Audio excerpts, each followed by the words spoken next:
and I'm going to bring up somebody who needs no introduction, but I'll give him one anyway. This is the author of Enough Already, Time to End the War on Terror, the managing editor of antiwar.com. I think that's the correct title, and the founder and chair of the Libertarian Institute. Scott Horton, how are you? Hey, I'm doing great. How are you? Looks like I'm you're good. doing great. Yeah, man. So what you're going to notice is there's going to be a little random bell sound as we talk, and that's people giving. So don't get all like, oh, what the hell is that? It's Okay, good news, is what it is. good. But so Scott, you've been going around the country. Before we get into the heavy stuff, before we get into what's the latest on Ukraine, what's the latest on Yemen, you've been maybe more than anybody going around the country and going to these state conventions and giving talks about Ukraine and giving talks about the anti-war message. What are you seeing inside the Libertarian Party as you go around and do this? Yeah, well, first of all, thanks for all the plane tickets. It's been great. I'll probably leave somebody out and get in trouble, but I've been to, trying to go more or less from west to east here. I've been to Washington and to California.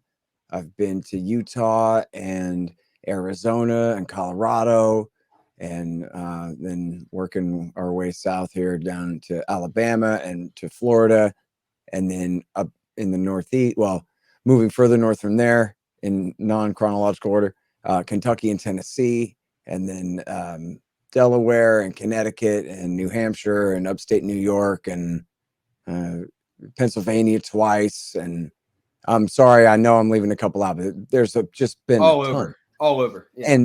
And really, I am so appreciative of, I've never seen so much of the country. Most of it's just out of airplane windows and hotel windows because, I'm kind of busy. It's not like I'm sightseeing, but, just flying around and looking out the window. I'm always a window seat guy. And meeting all the people and just, getting at least a sense of the terrain, at least, you know what I mean? And the different places around the country. It's more traveling than I've ever done. So it's been really great there. And then the libertarians I've met have all been great.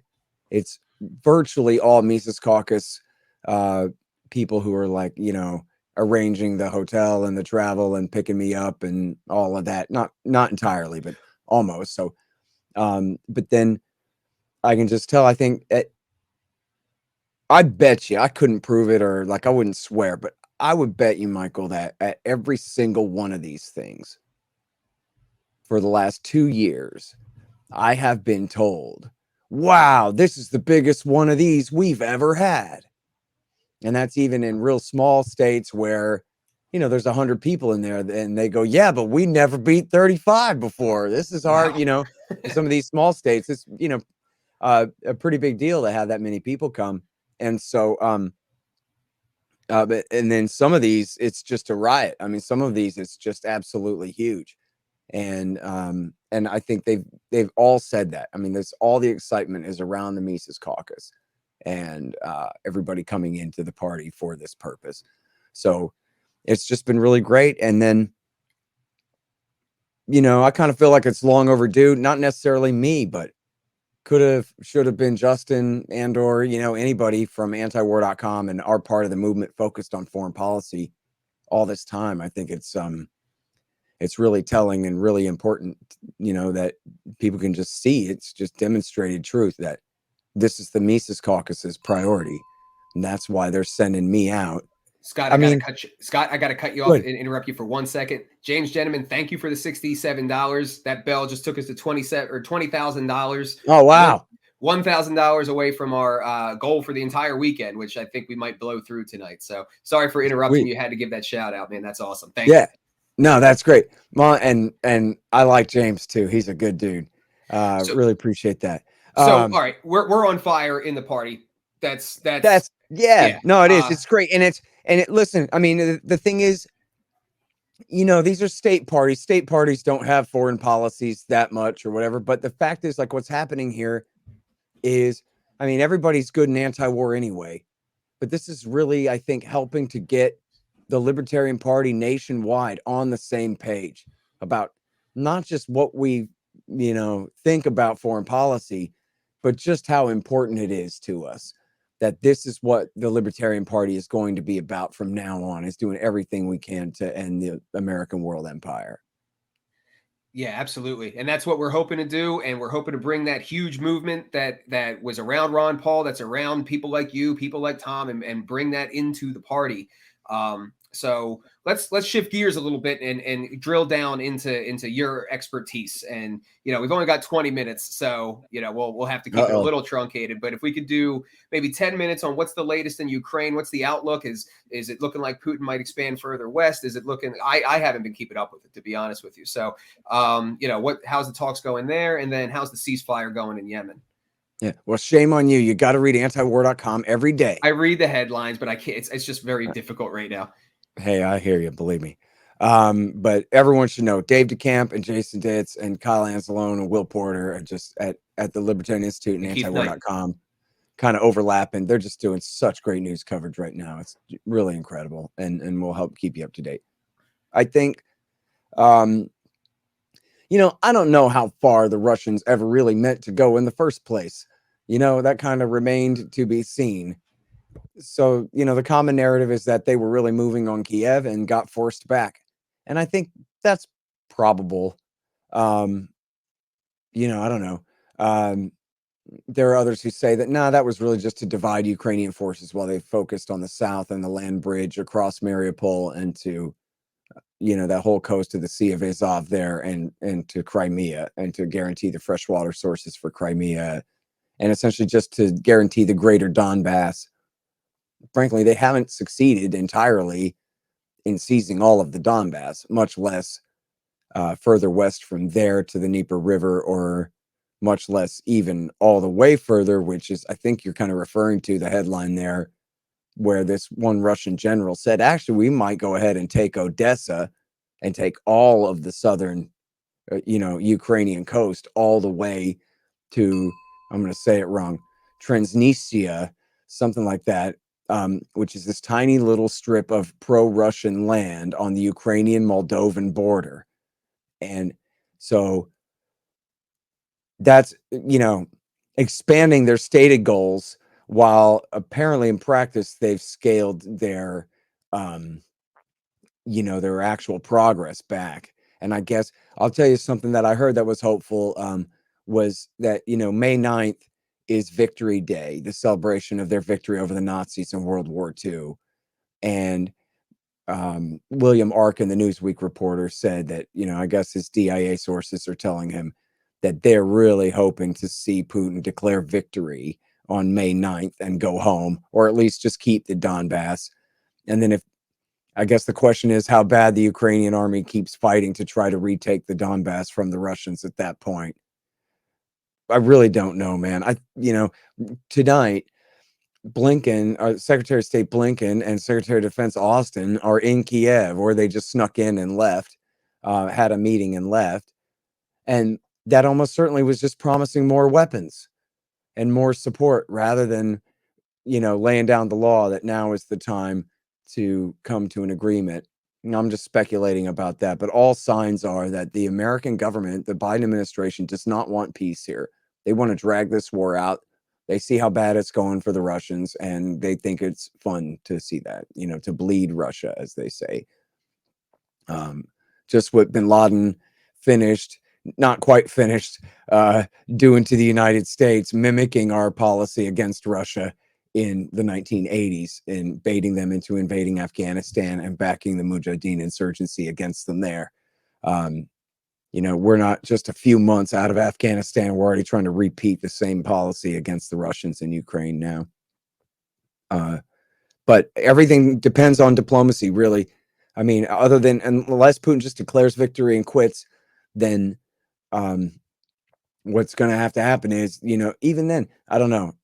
The Americans are going to have to lean on the Ukrainian government to concede Crimea and probably the Donbass region and neutrality, and that they're going to stay out of NATO, which those were the Russians' terms all along. And I don't really see the war stopping short of that. And again, the Americans, I think, are just pouring weapons in and want the war to continue. So You know, I don't know. I hope I'm wrong about that, but I What do don't you see think any is positive signs at all, what do you really, think the motivation is? Why would they want it to continue? because they What do they hate stand to gain Russia. geopolitically? Well, they want to break Russia away. See, the you know, if you go back to the Grand Chessboard by Zbigniew Brzezinski from 1997, he talks about how with the Crimean Peninsula or, all of Ukraine as part of the Russian Empire, then Russia is a global power. But without it, they're not. And that's essentially, especially referring to their naval base at Sevastopol on the Crimean Peninsula, which is their only year-round warm water port. Otherwise, they got to sail, only in the summertime and from the Black Sea, but I mean from the north, from the Baltic Sea or the Far East. But if they have their base at Sevastopol, that's the Black Sea, and then through Turkey and the Bosporus Strait, their access to the Mediterranean. And so um, it just makes a huge difference. So the American perspective has always been, ever since the Cold War ended, to keep kicking them while they're down and kicking them while they're down. I mean, this is why the Bill Clinton government backed the Taliban's takeover of Afghanistan in the mid 1990s. It was because they wanted to put a soda straw in the Caspian Basin in Turkmenistan and build an oil pipeline across Afghanistan and Pakistan to the port of Karachi. And the Clinton government said, yeah, we're doing this because we want to keep it out of the hands of the Russians. We're trying to pump all this oil and gas south and east and west and anywhere but north. Same reason that they backed the Mujahideen in Chechnya in the Second Chechen War in 99-2000 was to prevent the Russians from reactivating or from being able to use a Soviet-era pipeline that ran through the Caucasus Mountains there. And so it's just essentially, it's anything they can do. It's just relentless pressure, anything they can do to pressure Russia, destabilize Russia, deprive them of every last nickel they can think of to deprive them. And what's funny too is because just like with their Iran policy in the Middle East, all this is counterproductive, or much of it is counterproductive. For example, the giant boost in oil prices has really helped the Russians. And here we're still buying oil from them, and so are the Europeans, and financing, essentially picking up the cost of the tab of the war um, just through the oil prices that we're paying them. So, I don't know if that adds up exactly, but you know what I mean. But that's what it is. It's not that they love Ukraine. If they loved Ukraine, they'd be doing everything they could to try to stop this war. But what it is, it's the same as Afghanistan. Oh, They didn't care any more than the Russians if a hang on. million Afghans died in the 80s, You're getting played off. So we just hit the goal, Scott. Somebody just gave You did. $777. Oh, holy crap. I missed the name. Oh, there Matthew. it is. Thank you, Matthew. Matthew, man. That is We awesome. did it. So that's the goal for the weekend. So I mean, I think Laney Well, was let's probably see if we planning. can get 50,000 then. I think the next one we want to hit. Oh, wait, no, it's Sunday. I'm sorry. I was thinking it was Friday. I was like, holy crap. Yeah, No, I it's think just that Sunday night. That's pretty good, man. we will hit it. Like we'll talk about it with Laney after this. I think the next goal is $30,000 because that was the National Party's biggest fundraiser of the year. But Okay. this is clearly more important than death and destruction over and in nuclear war over in Ukraine. So I'm sorry for cutting you off, but That's totally cool, man. That's great. let's shift. Listen, I'm excited to be a part of this thing with you guys, dude. I think it's so great. Thank And you, man. and I'm sure that we can make 30,000 by the end of the night. It's only 5:46 Texas time. Yeah, man. So it's only a quarter after 3 in the afternoon out in LA and on the West Coast, I think people want to see you give a little something. I got to see you invest, and then Oh, they'll okay. know. Well, what do I got to click on? Tweet me a link, man. Can you tweet me a LPMC. link? I can text you a link. How's that? No, that won't Okay. work. Well, I'll You do. got to tweet I me a will tweet link, you. and then I'll have it. I will tweet you a link in the interim when Laney is when Okay. Laney is giving Yeah, an here, update. So let's kick drill me back. off and bring Laney up. No. And You got 13 minutes, and there's a lot of okay. information that we can fit in about Yemen in that. Let's shift Okay. gears. So Yemen is one that I've actually been following since the whole thing kicked off, and it's one that really burns me knowing the background that led that up to that. And there was some really bad news in Yemen where they fell way short. The UN fell way short of the money they were looking for to get relief aid to them, and the already really scarce rations that the people, and so people realize what I mean, how crazy it is. 80% of the entire population in Yemen are completely dependent on rations aid to survive, and those rations have been cut in half recently. Now that was followed by some good news that there was finally a ceasefire that's been agreed to. I know there's been some violations of the ceasefire on both sides. So what is the stability of that ceasefire looking like? Is there any hope for peace here and building back up, or where are we at? Yeah, well, there is real hope. I'm not making any promises at all, but when the a week and 3 days ago, I guess, I talked with Nasser Arabi, the reporter out of Sana'a, and he told me that, I'm sorry? I just said, oh, wow. Like you have it on, on the ground people there. That's crazy. Oh, yeah. I've been, man, you need to subscribe to my podcast, homeboy. There's a lot. I got about 30 of them. I know. Who's got time to listen to them all, man? No, god dang, I've interviewed Nasser since right when the war started. So for 7 years straight now, I've known this guy. He's a reporter out of Sana'a, and a real good guy. He used to report for the New York Times back when they wanted to know what he had to say, back before this phase of the war started in 2015. Back when it was just fighting against AQAP. But he's a really great guy. And he was telling me, oh, yeah, no, man, this is bigger, different, special, awesome, extra crazy. It ain't what it was before. This ceasefire compared to all the others is meaningful. It's for 2 months, and it's negotiated not just by this or that group, but it's agreed to by everyone. And so that means the Houthis on their side, and people say something about the Iranians, but they're not really actual belligerent in the war. They just provide some aid, so they're not even relevant. But on the other side, the Saudis, the UAE, and the factions that they back on the ground, including the Muslim Brotherhood faction, Al-Islah, the Salafi faction, which is really Al-Qaeda in the Arabian Peninsula, that has now joined up with the UAE as the UAE's militia force there. And also the socialists, the Southern Transitional Council, down there in the port city of Aden. They have all signed on to this ceasefire. And then the most important part of it, politically speaking, that makes it seem meaningful is that the presumed and supposed president of the government of Yemen, the one that was actually deposed back 7 years ago, Mansour Hadi, who's been living more or less on house arrest in a hotel in Riyadh all this time, he has officially renounced his title and claim to the throne. So this was, I mean, this is the point of the war, is we are going to reinstall Hadi to the throne. Now here's Hadi saying, never mind that. And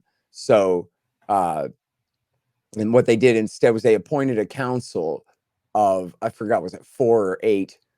It was like a council of 8 that doesn't include the Houthis. It's the other side, but it's essentially consolidating the position of the other side into an alliance that then can negotiate with the Houthis without that major demand standing in the way.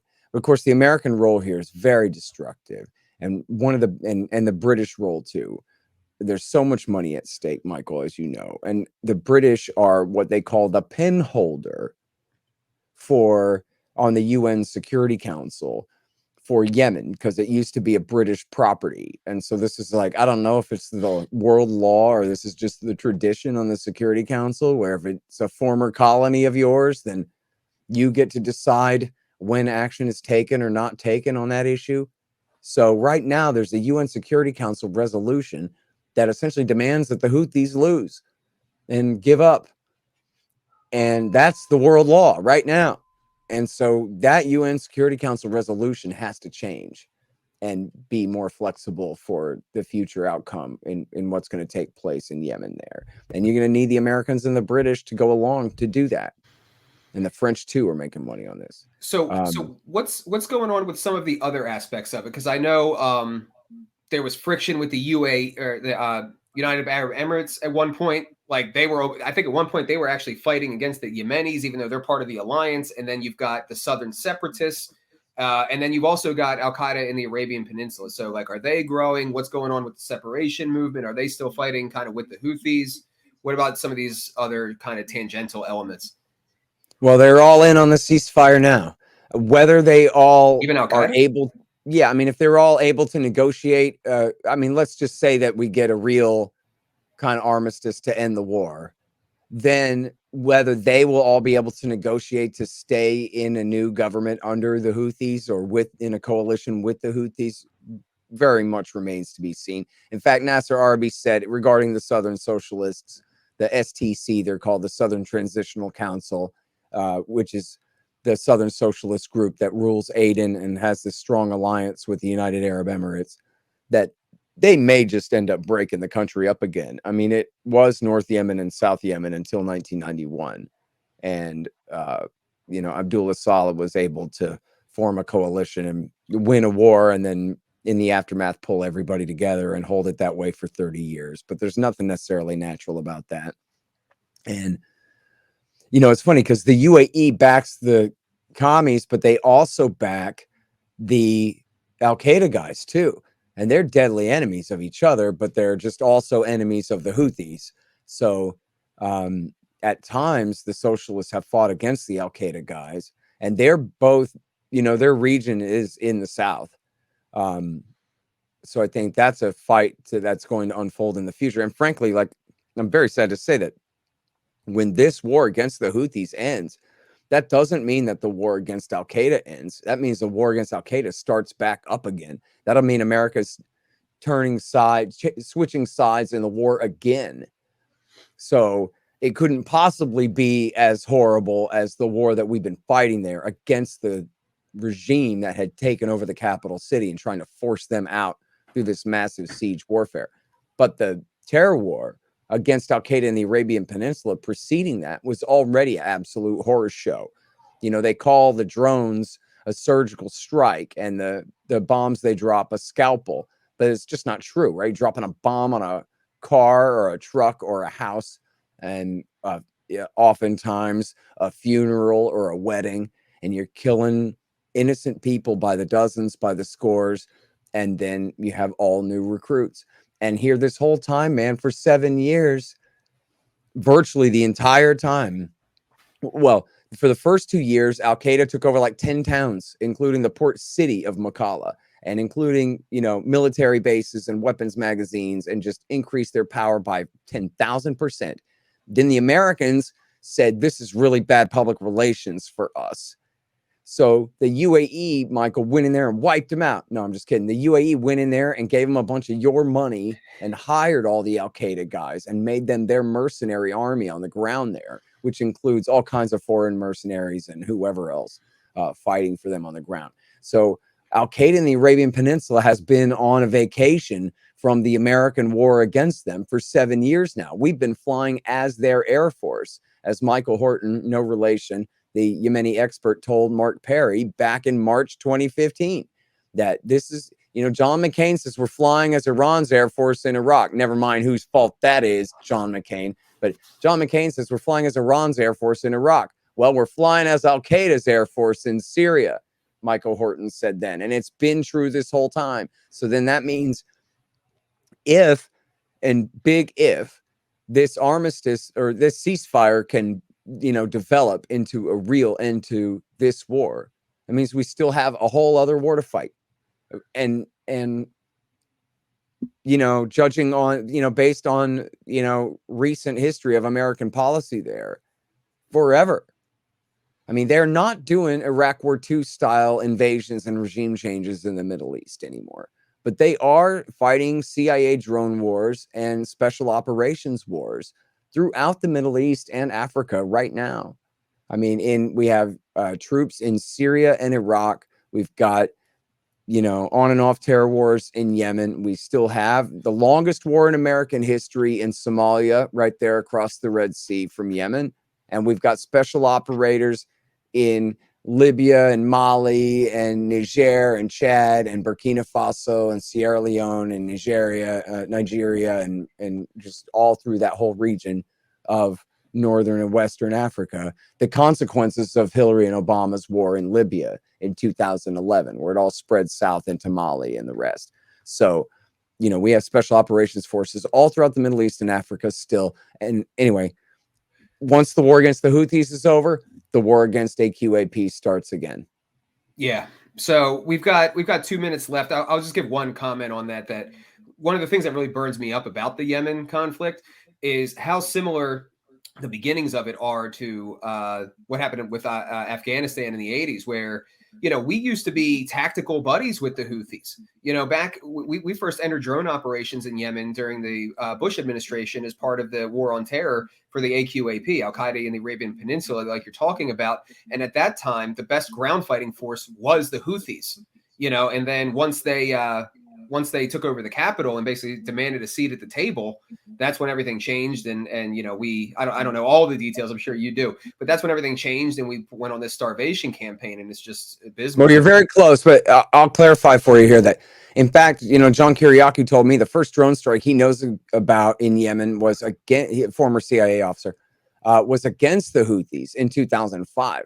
Wow. It was part of the payoff to Abdullah Saleh, who was fighting them at the time. But you're right that America allied with the Houthis. But what it is this very narrow time frame. It was right after the Houthis seized the capital city in December 2014. It was our current Secretary of Defense, Lloyd Austin, was then the commander of Central Command. And he said, hey, you guys like killing Al-Qaeda? Great. And was giving them intel to use to target and kill Al-Qaeda guys. So that started essentially in December or, you know, maybe November, but certainly by December 2014. And there's two great pieces about it. One by Barbara Slavin in Al Monitor, and one, I don't know the reporter's name, but another in the Wall Street Journal, both from January 2015, saying we're giving intelligence to the Houthis to kill Al-Qaeda. Then it was just 2 months after that Obama turned around and stabbed them in the back and took Al-Qaeda's side against them. So you're right. I mean, we are talking, it is, on one hand, as you mentioned, with the humanitarian situation there, it's genocide, and people are starving to death by the hundreds of thousands, dying of otherwise easily treatable diseases, by the hundreds of thousands, and it's treason, directly fighting on behalf of Al-Qaeda in the Arabian Peninsula and against, as you just said, who? Their most deadly enemies, the Houthis, who to Al-Qaeda, the only good Shiite is a dead Shiite. So from the Houthis' point of view, oh yeah, well, the only good Al-Qaeda guy is a dead Al-Qaeda guy. And instead of just even staying out of the way and letting it play out, we stabbed them in the back. Obama and Trump and Biden stabbed them in the back and took Al-Qaeda's side against them. All right, Scott, we are out of time, but I really appreciate it. And you know, it's been a real treat to become like friends with you over the course of this entire thing and get to hear these kinds of, I get bonus episodes every day. So that's right. So I really appreciate it. Thank you very much. And thank you for your support. I tweeted you the link. So we need a Scott Horton bell here momentarily. It's coming up in just a minute. And thank you, Michael. And thank you, everybody, all the leaders of the Mises Caucus in the 50 states around the country. I know some of your names and I forgot some too, but there's a lot of y'all I never met before, but I know you're busting your asses out there to make this happen. And this fund drive is to make sure to get every last one of our guys and girls to Reno to make sure every vote counts. So for our Reno reset and make the Libertarian Party something that we can all be proud of. So thank you to Michael, and thank you to everyone for donating. And I'll thank you to donate again if you already did too. Thank you, Scott. I'll talk to you soon. Absolutely.